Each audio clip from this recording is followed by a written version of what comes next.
बाद भी न्याय मिलेगा?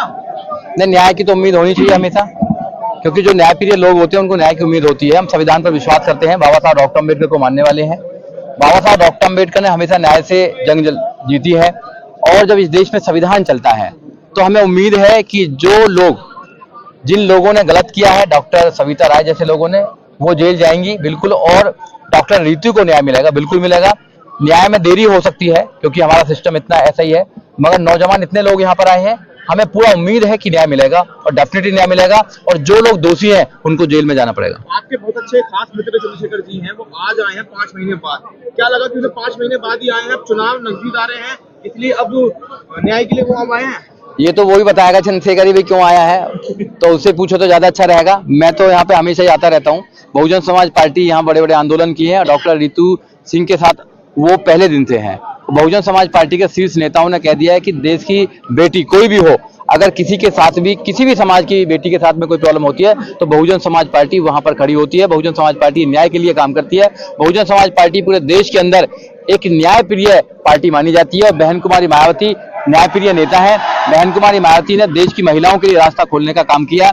नहीं तो पहले कौन चाहता था अपनी बेटियों को बाहर निकालना, जब बहन कुमारी मायावती ने देश के सबसे बड़े सूबे उत्तर प्रदेश में 4 बार शासन, प्रशासन, अनुशासन देकर ये साबित कर दिया कि बहुजन की बेटी भी इस देश के अंदर न्याय दे सकती है, राज कर सकती है, अच्छा राज कर सकती है। बहुजन समाज यहाँ इतना सारा इकट्ठा हो चुका है, और जहाँ बात आती है बहन जी की, तो बहन जी का एक भी सिपाही यहाँ पे नहीं है। ये मैं कौन हूँ? मैं कौन हूँ? बहन कुमारी मायावती के सारे सिपाही हैं बहन कुमारी मायावती जी के। यहाँ पर ज्यादातर जो तादाद है वो बहुजन समाज पार्टी के लोगों की तादाद है, क्योंकि बहुजन समाज पार्टी डिसिप्लिन वाली पार्टी है, वो भीड़ भड़ाके वाली पार्टी नहीं है, वो भीड़ तंत्र नहीं है।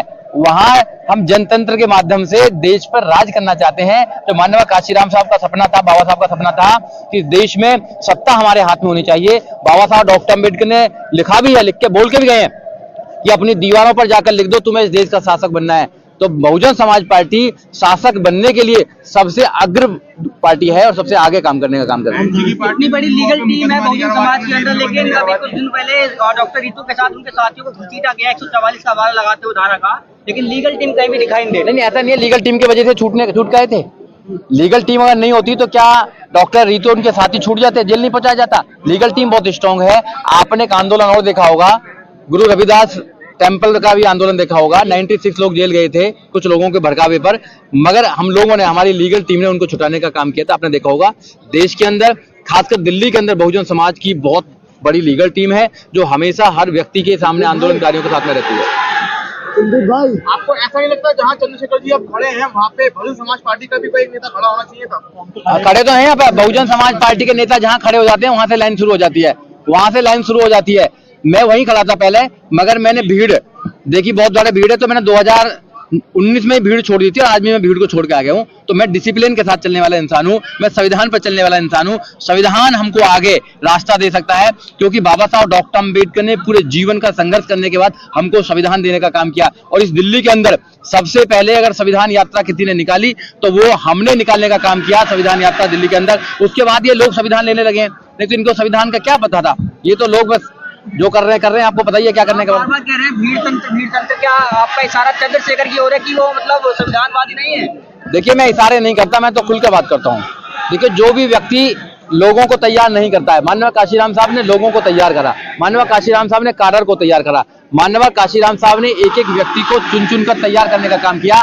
तो आपने देखा होगा जब माननीय काशीराम साहब की लहर चली तो हम उत्तर प्रदेश में 4 बार मुख्यमंत्री बनने का काम हुआ, और 4 बार मुख्यमंत्री बनने के बाद में ये साबित किया कि उत्तर प्रदेश में शासन, प्रशासन, अनुशासन कोई दे सकता है तो बहन जी दे सकती हैं। गुंडों को अगर कोई जेल पहुंचा सकता है तो बहन कुमारी मायावती पहुंचा सकती है, और बहन कुमारी मायावती ने उत्तर प्रदेश में जो काम किए आज तक किसी सरकार ने नहीं किए। आपका इतिहास बनाने का काम किया, आपको पढ़ने का अधिकार नहीं था, क्योंकि दूसरे लोग जो हैं वो एजुकेशन को प्राइवेट कर रहे, महंगा कर रहे थे, मगर बहन जी ने जीरो बैलेंस करने के बाद आपके नौजवानों को पढ़ने का अधिकार दिया, आपको IAS, PCI, doctor, engineer, professor, जज, वकील बनाने का रास्ता खोला। आप बार ऐसा क्यों कहते हैं कि भीम आर्मी और चंद्रशेखर जो है डिसिप्लिन में नहीं रहते, ऐसा क्या कारण है? मतलब इतना बड़ा आरोप लगा रहे हैं आप बार। देखिए, मैं ये नहीं कह रहा, मैं कह रहा हूँ कि जो लोग भी, कोई भी व्यक्ति अगर अपने लोगों को डिसिप्लिन में नहीं रख पाता है तो वो कभी भी नेतृत्व नहीं कर सकता समाज का।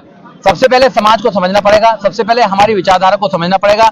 बाबा साहब डॉक्टर अम्बेडकर ने आज तक जितने भी आंदोलन किए हैं वो संविधान के दायरे में किए हैं, क्योंकि संविधान के बनाया था उन्होंने।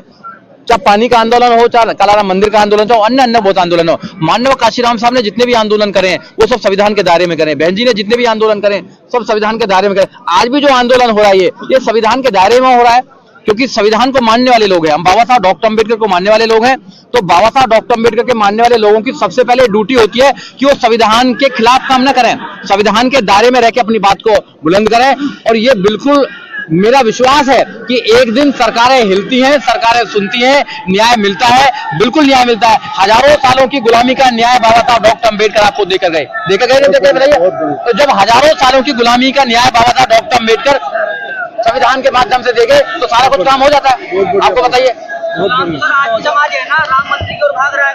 देखिए गुलाम इसलिए है क्योंकि बाबा साहब डॉक्टर अम्बेडकर की बात को नहीं माना, गुलाम इसलिए है क्योंकि बाबा साहब डॉक्टर अम्बेडकर के बताए रास्ते पर नहीं चले, गुलाम इसलिए क्योंकि माननीय काशीराम साहब की बात को नहीं माने, गुलाम इसलिए है क्योंकि उन्होंने पार्टी को आगे नहीं बढ़ाया।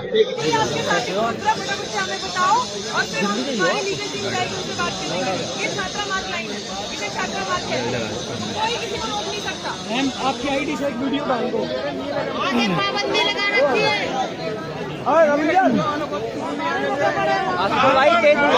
खड़ा वो बैठ जाए, बैठ जाओ जब बैठ जाओ भाई, बैठ जाओ, बैठ जाओ।